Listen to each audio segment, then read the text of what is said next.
I used to naively believe that raising children was about passing down love. But at this age I've come to realize, sometimes raising kids is just preparing for the day you'll need to defend yourself from their schemes.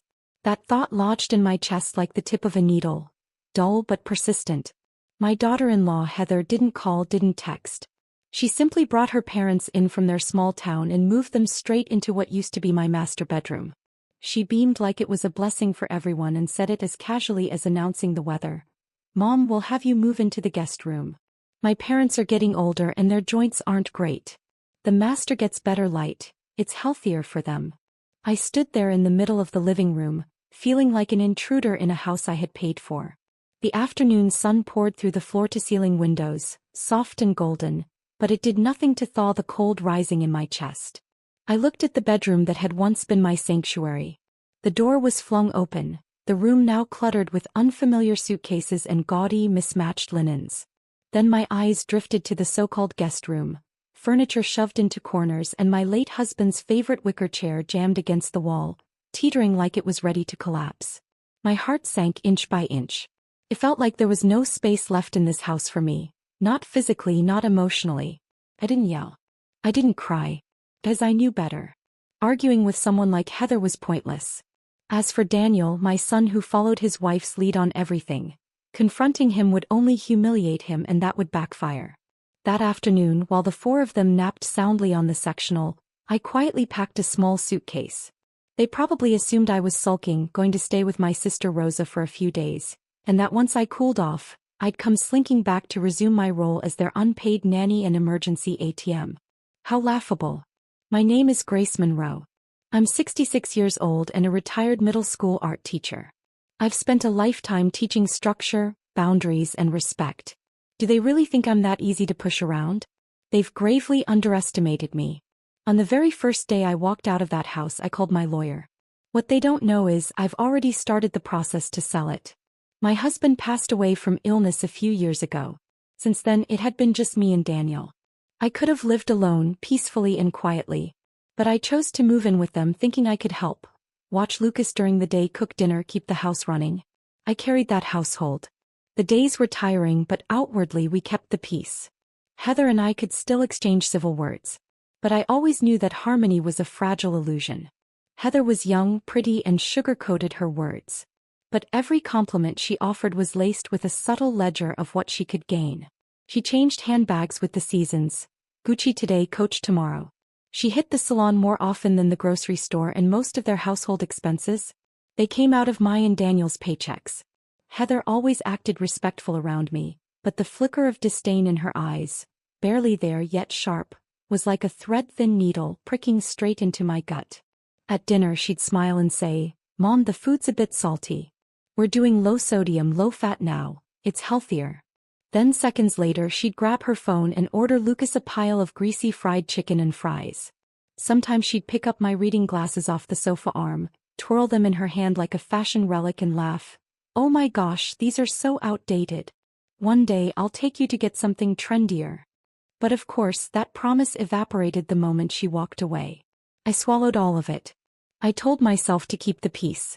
Daniel was caught between us and I didn't want to make it harder on him. And besides, this 3-bedroom we were living in? It was bought with the savings my husband and I scraped together over decades. The title? It's in my name, Grace Monroe. Back when Daniel first got married, I understood the financial strain they were under.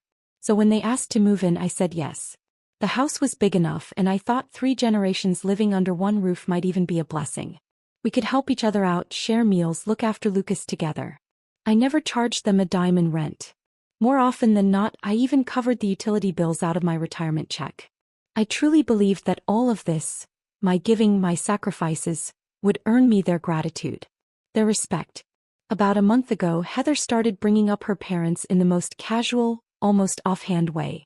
"Grace," she said one evening, swirling her soup spoon, "my parents' house is practically falling apart. Freezing in the winter, humid as a swamp in the summer." She didn't even look up as she added, "And my dad's got rheumatism, poor guy. The damp air makes it worse. Plus the doctors out there. Don't even get me started." Then came the line, soft as cotton but heavy in implication. "I was thinking, maybe they could stay with us for a while. New environment might do them some good. She said it like she was musing about redecorating the living room. But my chest tightened. This house only has 3 bedrooms. Daniel has one, I have one, and Lucas has his own. Where were they planning to squeeze in 2 more people? Different routines, clashing habits, 3 generations under one roof was hard enough. Add 2 more adults with their own needs and rhythms. We'd be tripping over each other every day. I tried to tread carefully. Heather, I understand your concern for your parents, I really do. But we're already pretty tight on space. Where would they even sleep? They're used to a different lifestyle and Lucas can be noisy. It might actually be harder on them here. She smiled, a tight little smirk, and lowered her eyes back to her plate, chewing like I hadn't said a word. I thought maybe she'd dropped the idea. Then came that day. I'd just finished my creative writing class at the community college, stopped by the store to grab some ingredients, planning to make a decent dinner for once. I opened the front door and froze. Massive travel bags were piled in the entryway. From the living room came voices, loud, unfamiliar laughter that filled the space with a presence that wasn't mine. I slipped off my shoes and walked in. There, sprawled comfortably on the couch, were 2 older strangers sizing up the room like they were shopping for it. The man had salt and pepper hair and sun-baked skin. The woman wore a faded floral dress and a look of guarded curiosity. It was them. Heather's parents. I'd only seen them once before, at Daniel's wedding. Heather popped out of the master bedroom the second she heard the door open. Her grin was so wide it felt unnatural, like she'd been rehearsing it. She looped her arm through mine, chipper as a holiday hostess. Grace. You're home. Come say hi.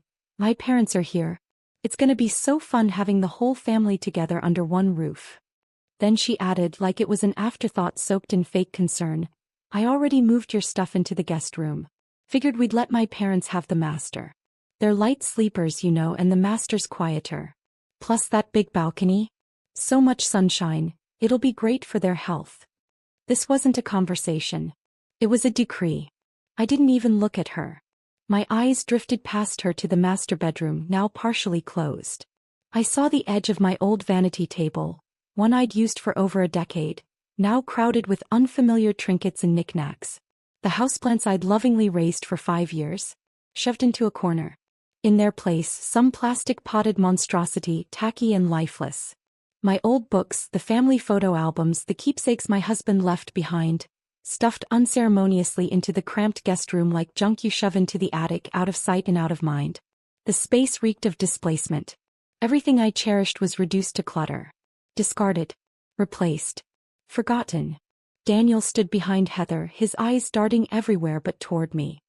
He rubbed his hands together, opened his mouth once or twice, then finally muttered, Mom. Heather, she meant well. Meant well. What kind of twisted kindness pushes someone out of their own room, treats them like a guest in their own home, and does it all with a sweet smile? The chill I felt ran from the soles of my feet to the top of my head, like I'd been doused in ice water. At the same time, a slow, searing rage began to rise inside me, like a branding iron pressed deep into my gut. But I didn't explode. I inhaled slowly, then exhaled. Stay calm, Grace. Argue with Heather? She'd just turn around and cry to everyone about her petty, uncultured mother-in-law. Fight with Daniel. He was already fully under her thumb, wouldn't even raise his voice in my defense. All it would do is make me look pathetic. And I knew, if I went down that path, this house would become a battlefield. And I'd be the only one wounded. I slipped my arm out of hers, looked Heather square in the eye, and said with all the emotion of a weather report, Got it. Then I turned and walked into the guest room. The door felt like it had turned into a wall, a silent, solid divide between me and the new owners of this house. Outside, I could hear Heather and her mother laughing, their voices like drills in my ears, chirping about curtain colors and hanging chairs for the balcony, and whether they should plant some herbs out there. As if the room had always been theirs. As if I had never existed in it. Inside, chaos. My clothes were tossed haphazardly on the bed. My husband's favorite books were crushed beneath a heap of wrinkled fabric, the pages curling at the corners. A photo frame lay face down on the floor, one corner of the glass cracked. In the picture, he and I were young again, standing in the spring sunlight, his smile as warm and effortless as the season's first bloom. My heart broke like that glass, but silently. Daniel followed me in. He hovered at the door like a scolded child, unsure what to do with his hands. Mom, please don't take it the wrong way. Heather really didn't mean anything by it. His voice was shaky, low, almost apologetic. I didn't look at him.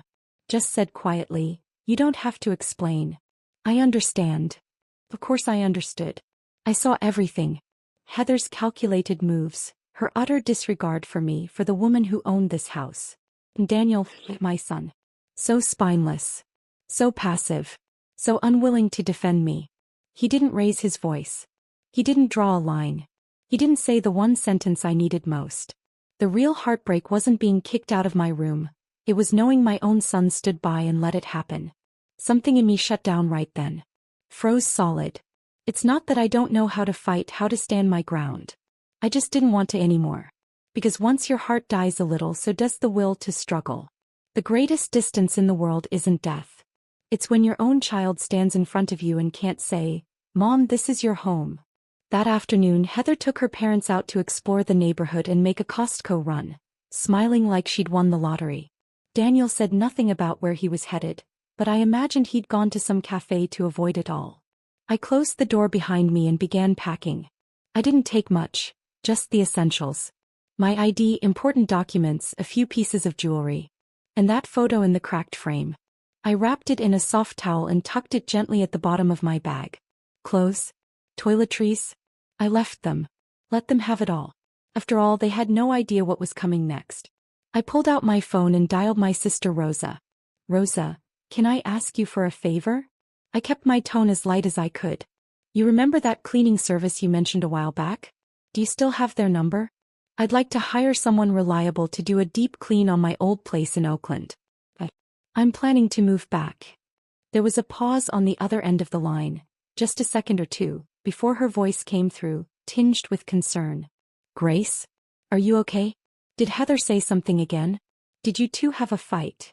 "It's nothing serious," I said, pausing. "I just want a quieter place for a while." I didn't say more.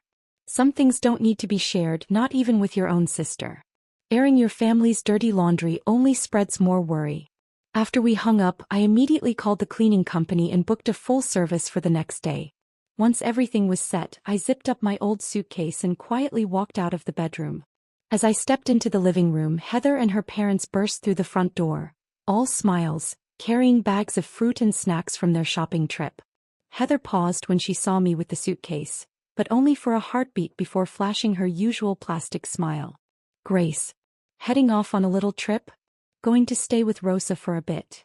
Her voice was sweet, but her eyes betrayed her. There was a flicker of triumph there, the kind of smug satisfaction that said, "See? You're leaving just like I planned." He thought I was sulking.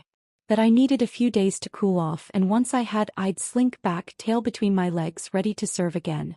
A misunderstanding, a few fake apologies, and things would go back to how they were, with me back in my corner, quiet and compliant. What a joke. I didn't even bother to look at her. I turned toward the entryway and started changing my shoes. "Mom, are you really leaving?" Daniel's voice startled me. I hadn't even noticed him come in. He rushed toward me, panic written all over his face, one hand halfway extended. But Heather gave him a subtle glance, a quiet warning. And just like that he stopped. Paralyzed. Eyes flickering back and forth like a man torn in half. In Heather's gaze I saw only contempt and certainty. "Where do you think you'll go? You've got no money, no support. You'll come crawling back. And when you do, we'll decide what's left for you." I almost laughed. People like her never stop pushing. You give an inch, they take the whole road until you're pressed up against the edge with nowhere left to step. There's no point arguing with people like that. Logic won't change them. Only reality will. I didn't answer anyone. I didn't respond to their fake concern. I opened the door and stepped out, leaving behind just one sentence. "I'm going back to my own home. You can manage things from here." And with that I walked out. The door clicked shut behind me, sealing away Heather's brittle smile and Daniel's useless panic. Downstairs the cab was already waiting. I slid into the back seat and watched the streetlights blur past as we pulled away. I didn't feel sad. Not even close. What I felt was something rare and weightless, like I had finally set down a burden I'd been carrying for far too long. When your heart's been broken long enough, there's nothing left to break. There comes a time in life when pain doesn't bring tears anymore. Just quiet. And clarity. This wasn't an escape. It was an awakening. The house I was returning to sat in an older neighborhood on the west side of Oakland. It had been part of a housing benefit when I was still teaching, and I later bought the deed outright. It wasn't big, 2 bedrooms, 1 bath. But the location was good, the neighborhood quiet, the neighbors familiar. Most important of all, it was mine. Completely, truly mine. Of course, no one had lived there in years. The dust was thick, the air stale with a musty dampness. The moment I opened the door, the smell of old paper and closed windows hit me like a wall. But I didn't mind. It was still the only place I wanted to be. The next day, the cleaning crew arrived right on time. They spent the entire afternoon scrubbing every surface, wiping down every corner, even vacuuming the dust out of the windowsills until the whole place gleamed. I opened every window in the house, letting sunlight and fresh air flood in, chasing out the years of mustiness and shadows that had settled in from disuse. The familiar furniture was still there, waiting quietly in its old spots. The styles were outdated, the edges worn, but every scratch and dent carried a memory of me and my late husband. This was my true home. A place that belonged to me, and no one could shove me out of it. No Heather with her sugary smiles. No intrusive in-laws acting like royalty. No suffocating manipulation disguised as family care. I began setting the room up again, piece by piece. I placed my husband's photo on the nightstand, right where it used to sit. The orchid they had cast aside, I gently moved it to the sunniest corner of the balcony. And just like that, my life started to feel like mine again. I signed up for an oil painting class at the local community college, something I'd wanted to do for years. I made plans with a few retired friends. Morning walks by the lake, coffee dates, conversations about everything and nothing. The air felt crisper. The laughter felt real. Even walking felt easier. At night, I brewed a cup of chamomile tea, flipped on an old movie, or read a few pages from a novel I'd never gotten around to finishing. When I got tired, I went to bed early and slept through the night. The insomnia that had plagued me for years, it faded. So did the tight ache that used to sit in my chest like a stone. For the first few days, Daniel called a few times. His voice held the same nervous energy of a schoolboy trying to test his teacher's patience. "Mom, you doing okay over there? When do you think you might come back for a visit?" My answer was calm but firm as stone. "I'm doing just fine at my own home. You take good care of Lucas." Every time I said something like that. Brief. Clear. Unshakable. Once. Twice. 3 times. Eventually, Daniel started to understand. Or maybe Heather gave him the look. The calls tapered off. Then they became rare. Eventually, all that remained were the obligatory holiday texts. "Happy Thanksgiving, Mom." Or the occasional dry, "How's your health?" I didn't mind. I used to think that happiness in old age meant seeing your children happy. That their well-being was your reward. But now I knew, real happiness is having money in your pocket, peace in your heart, silence in your ears, and most importantly, freedom from people who think they own you. Here in this little house, my life was still. And stillness had never felt so good. Heather, though, clearly wasn't coping well. Her grand scheme had banked on me crumbling. She'd counted on the loneliness, the inconvenience, the little headaches of daily life piling up until I ran back to them, willing, desperate, ready to serve again. But a month passed. I didn't go back.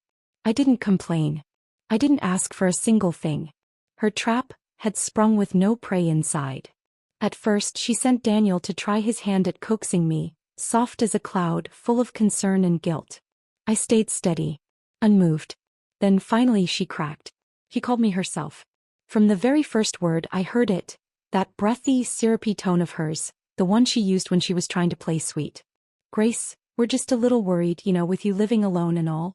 Lucas asks about you every day." I replied with a faint, non-committal, and nothing more. There was a pause on the other end. And then her tone shifted just slightly, but enough. A tiny thread of impatience, barely restrained, crept in. "Grace, ever since my parents moved in, expenses have gone way up. When you were here, at least you helped out. But now, you're living alone, nice and easy, and meanwhile we're over here trying to manage everything ourselves." There was the tail of the fox finally sticking out from under the velvet curtain. Heather kept up her routine, soft-voiced but sharp as ever. "My dad's leg, the doctor says he needs long-term physical therapy. It's not cheap. And Lucas's music lessons. His teacher wants the new semester's tuition by next week. Things are really tight at home right now. I listened, lips curled in a faint smile. She was circling carefully, but the target was obvious. Money. My voice was even. Is that so? Then I guess it's time you two sat down and worked out a proper budget. Silence. Heather clearly hadn't expected that response. She choked on her next words, her tone stiffening. No, Grace, I mean, you've got a good retirement income, right? Maybe, just for now, could you help us out a little? We're family after all. We should look out for each other. Family. I repeated the word slowly, letting the irony hang in the air. The day your parents moved in, who was it that kicked me out of the master bedroom?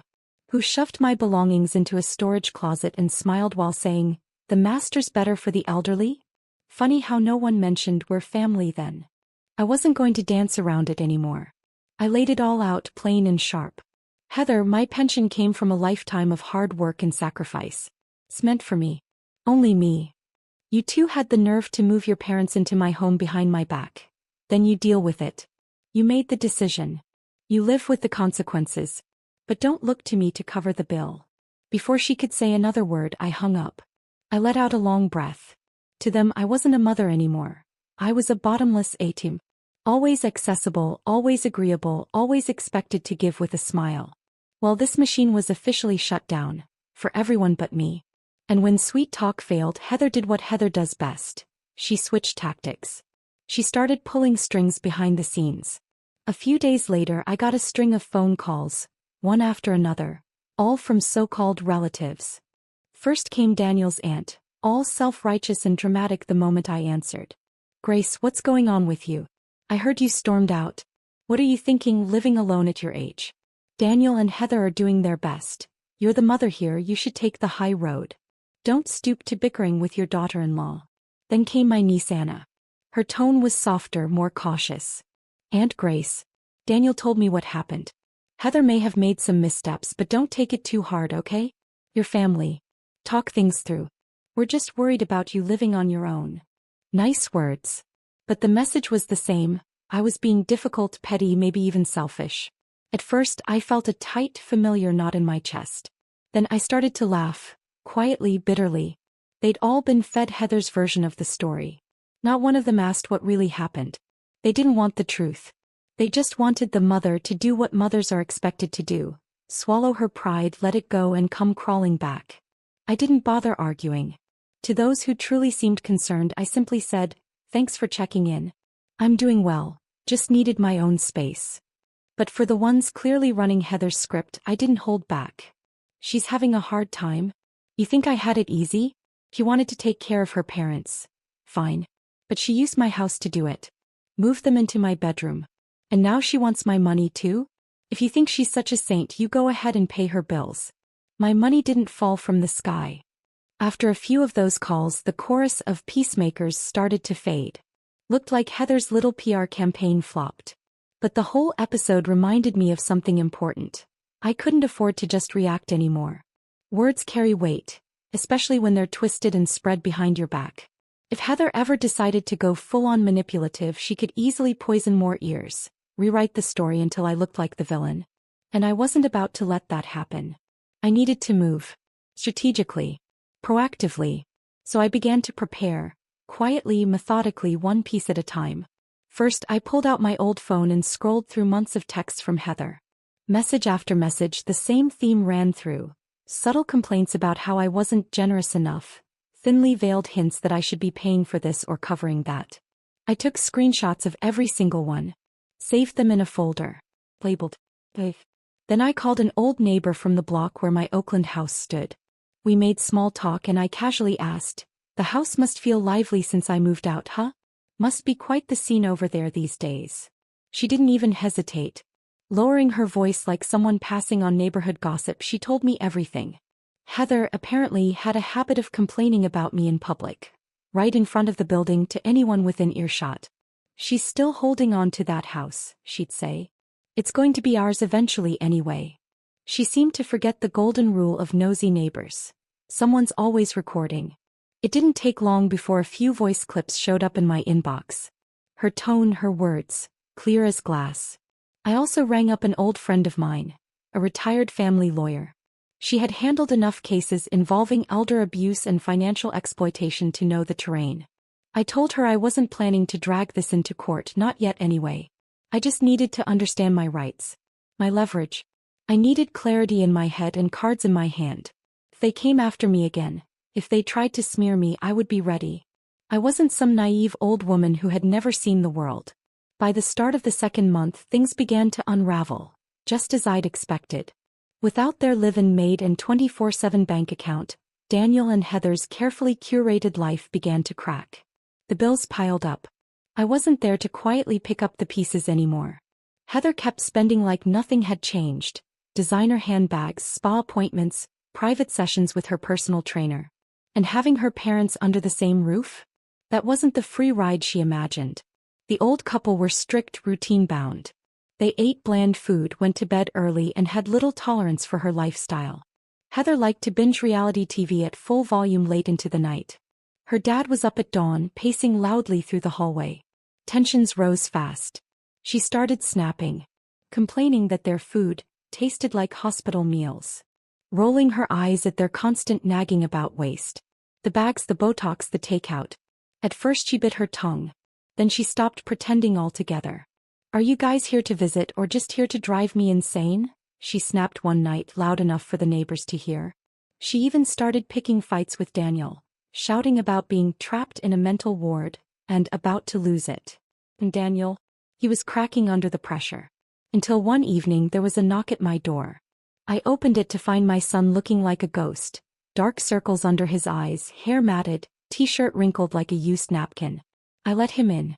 He collapsed onto the couch like someone who hadn't sat down in days. His eyes were red.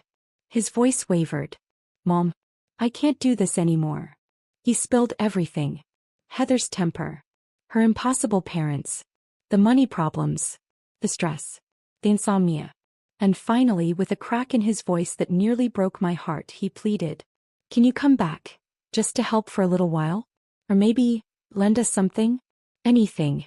We're falling apart." For a moment something old stirred in me, a flicker of maternal instinct. He was still my son. I had raised him, loved him, believed in him. But that flicker didn't last long. It was smothered by a deeper, colder ache. Disappointment. I poured him a glass of water and waited until he drank it. Then I spoke, quietly but firmly. "Daniel, your life is the one you chose. When your wife moved her parents into my home without asking, when she shoved me into the guest room like I didn't matter, if you had said even one word, just one word to stop it, this wouldn't be happening now. You chose silence. You chose to back down. So now you get to choose what to do with the consequences." I paused for a moment, letting my eyes rest on Daniel's frozen expression. Then I added slowly but firmly, "As for money, don't ask me again. Go home and tell your wife this. My money is for me and me alone. Don't expect another dime. Ever." Daniel's lips trembled like he wanted to respond, to plead, maybe to protest. But no words came. He just sat there, head bowed, like a man who'd lost everything on a bad bet. I knew my words cut deep. But some things need to be said, sharp, clear, and without apology. Compassion in the wrong hands is a disease. Especially when it's handed out to people who see you as a bottomless well, who only step closer to draw more from you, who see every act of kindness not as grace but as obligation.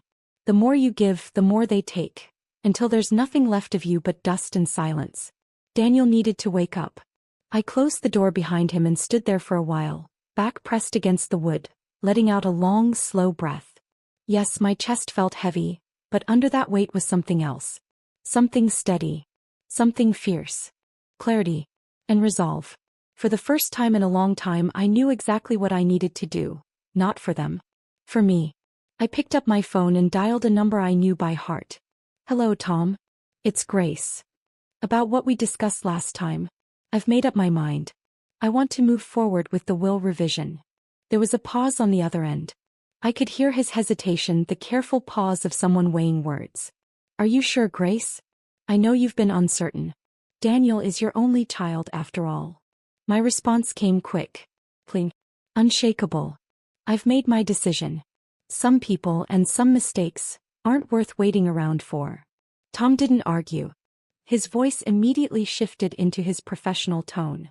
He walked me through the legal steps for amending my will, the documents I'd need to prepare, the language that would make it airtight. After we hung up, I sat on my couch in the warm, quiet light of my Oakland apartment, and just stared at the room for a long time. Everything around me was simple, but it was mine. And what I owned, it wasn't nothing. 2 homes. One was this modest but well-located apartment in Oakland, worth over $300,000. The other was the house Daniel and Heather lived in now in Berkeley, a bigger property, close to $750,000 in market value. Add to that nearly $100,000 in savings, plus annuities and long-term investment accounts. My and my late husband's lifelong savings. I had never, not once, thought any of it would go to anyone else. Daniel was my only child. Who else would I leave it to? But now, everything had changed. Daniel's weakness. Heather's greed. Their combined disregard for me. Little by little, they had eroded the foundation of love and trust I'd built over a lifetime. Leave them all this? I could already picture how they'd squander it. New cars, designer bags, the latest iPhones, and a lifestyle that always needed more. I could even imagine the 2 of them turning on each other, fighting over who got what, how to split the cash. Me. After they finished inheriting everything, they probably wouldn't even bother to buy a headstone. No. I wouldn't let it happen. Not after everything I'd lived through. Not after everything I'd earned. The next morning I called Tom again. I have one more decision, I said. I want to sell the Berkeley house. The one they're living in. By noon we met at his office. He placed the authorization contract in front of me. I read it carefully, then signed my name 1 letter at a time. No shaking hand, no second thoughts. Legally, you have full authority to sell that property, Tom said, slipping the papers into a folder. They have no claim. You're the sole owner. And I'll personally oversee every step of the transaction, to make sure they can't interfere. I nodded slowly. And for the first time in a long while I felt it. Relief. The kind that settles deep in your chest like a stone finally laid to rest. That afternoon, Tom and I drove over to the Berkeley property and went straight to the property management office. I'm here to retrieve the spare keys, I told the manager calmly, handing over my ID, a copy of the deed, and an official letter from Tom. And I'd like to remove Daniel Monroe and Heather Monroe from the registered occupant list. The manager looked through the documents, eyebrows lifting slightly. Do they know you're selling the house? I gave a faint smile. They will. Very soon. Telling them would have been a courtesy. Not telling them, that was my right. That night, I contacted a reputable local real estate agency and listed the house at a fair market price. The agent they sent was a sharp, no-nonsense woman who worked fast. When she found out I was the sole owner, no mortgage, no co-signers, she had the photos, walkthrough video, and listing up within 48 hours. Everything handled with precision. This place won't stay on the market for more than a month, she said with a confident nod. I want it gone quickly. No loose ends, I told her. He grinned. Owners like you are my favorite kind. On the 9th day after listing, the first showing was scheduled. It was a bright Saturday afternoon. The agent arrived with a young couple, eager first-time buyers, and they stepped into the house I had once poured my entire heart into. Heather happened to be home that day. At first, she just hovered near the hallway, watching with narrowed eyes. He probably assumed they were friends of the neighbors just visiting. Until the agent raised her voice slightly in the kitchen, speaking with a cheery pitch. This property's in a prime location. No liens, fully owned, motivated seller. It's a perfect starter home for a young family. Heather's face dropped. Who are you people? Who gave you permission to be here? She barked, rushing into the living room, planting herself squarely in the middle. The agent, momentarily surprised, quickly recovered. She pulled out the signed authorization letter and responded calmly, We're here on behalf of Ms. Grace Monroe. She's the sole registered owner of this property. We have keys and management has verified access. Heather's voice pitched higher. What the hell are you talking about? We're living here. The couple looked stunned. The woman leaned toward the agent, whispering, Is everything okay? But the agent was a seasoned pro, unshaken, steady. Everything's fine. The title is clear. There's no lease or tenant hold. This is a standard showing. Heather's complexion changed like a storm, pale, then flushed, then splotchy green with rage. She yanked out her phone and started dialing furiously. No doubt calling Daniel. Meanwhile, curious neighbors began to peek out from their balconies and doorways. Word traveled fast in that community, and now the rumors were confirmed. Grace is really selling the place? The very next afternoon I got the call from Daniel. His voice was tight and panicked. Mom, is this some kind of misunderstanding? Are you seriously selling the house? No misunderstanding, I replied, light as air. But we're still living here. Can't you, at least think this through? What about Lucas? Your grandson's growing up here. You said it yourselves, it was temporary, I said evenly. So stay until closing then move. I'm already in second-round negotiations. You should probably start looking. There was a long silence. Then he murmured, barely above a whisper, Heather's losing it. I didn't respond. They should have lost it a year ago. Not now. On the third week the agent called. Grace, she said, we've got a solid offer. Full down payment, cash buyer ready to close fast. Do you want to lock it in? Yes, I said without hesitation. The day the buyer came to sign, Heather finally snapped. She was waiting at the entrance of the neighborhood, blocking the real estate agent and the young couple with tears streaking down her cheeks and panic in her voice. We've lived here for so long. How could you sell the house out from under us? She even called the police, screaming about malicious eviction. The officers showed up, took one look at the deed, then one gave a curt, emotionless reply. This is private property. The registered owner has the legal right to sell. You're not tenants. You're not on the title. You'll need to vacate. That was when her face finally crumbled. Daniel showed up not long after, trying to pull her away. She shoved him off and screamed, Where were you this whole time? Your mother's made up her mind to throw us out. I didn't show my face. I had Tom serve them the official notice instead. It was short and sharp. This property has been sold. All non-title occupants are required to vacate within 2 weeks. Failure to comply will result in legal action for forcible eviction. This wasn't revenge. It was consequence. They pushed me out of the master bedroom and into the corner. I simply returned the favor by showing them the door. Heather's drama had played long enough. It was time for her to exit the stage. A week before closing, she still wouldn't give up. She showed up at my doorstep with Daniel. It was a harsh, bright morning. When I opened the door, they stood there at the foot of my steps. Daniel looking hollowed out, Heather hiding behind oversized sunglasses, her lips clamped tight. Mom, can we talk? Daniel asked softly, like a child waiting to be scolded. I didn't invite them in. I stood in the doorway, hand gripping the doorknob like it was a boundary I wasn't about to let them cross. Heather pulled off her sunglasses, revealing red, puffy eyes. Her voice was strained, brittle. Grace, we really don't have anywhere to go. We were wrong, okay? Just think about Lucas. He's used to this house. At least let him stay. We'll move out. Just let the kid stay where he feels safe. Her tone was pleading, her face the picture of humbled regret. She even let 2 fat tears roll down her cheeks, like she was finally ready to repent. Maybe months ago that would have worked on me. Not anymore. You're 2 fully grown adults, I said evenly. Don't tell me you can't find a rental. This isn't about Lucas needing a home. This is about you not wanting to face the consequences. Heather bit down hard on her lip. The cracks in her performance began to show. So you're really going to be this heartless? She hissed.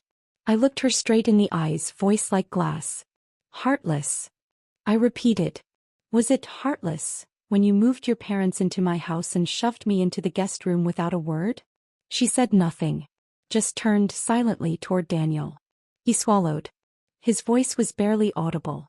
Mom, you used to say all you wanted was for us to be happy to be together. I nodded. I did say that. But right now your together doesn't include me. What you're looking for isn't a mother. It's a backup plan. A housekeeper. An emergency fund. And I'm done playing those roles. I reached to the side and pulled out a sealed envelope. This is the formal letter from Tom.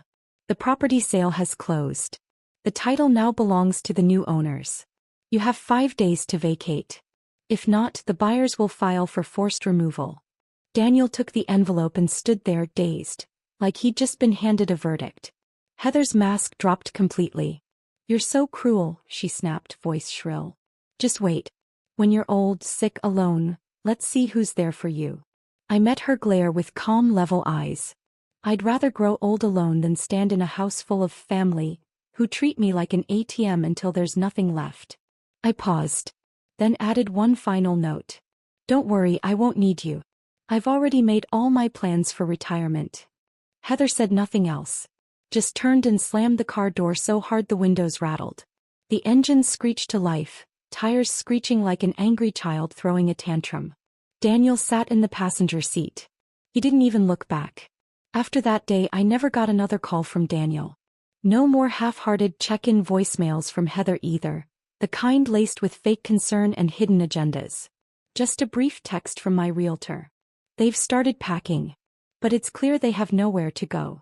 They're asking if you'd consider postponing the handover. I replied with 2 words. Absolutely not. Friday morning I received a call from the buyer's attorney, confirming the moving crew was scheduled to arrive the next day. If the house isn't vacated, he said plainly, we'll initiate formal proceedings for forcible removal. I hung up and sat by the window for a while, watching the old locust tree outside sway gently in the wind. That tree had seen many seasons come and go. Now it stood as witness to the final cleansing of mine. By noon the next day the neighborhood group chat lit up. Daniel's wife is outside yelling at the movers.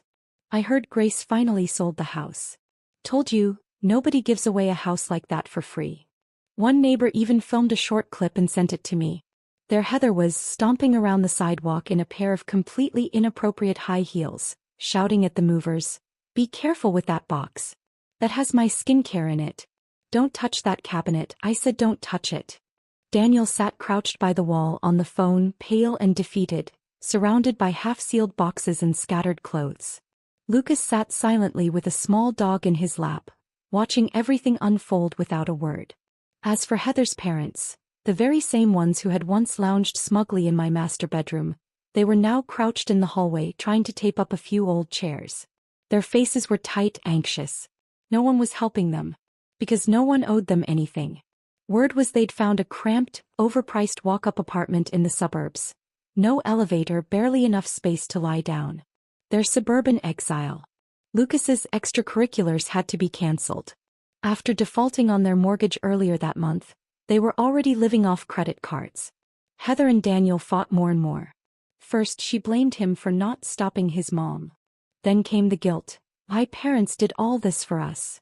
And finally the real venom. You said that house would be ours eventually. Daniel said nothing.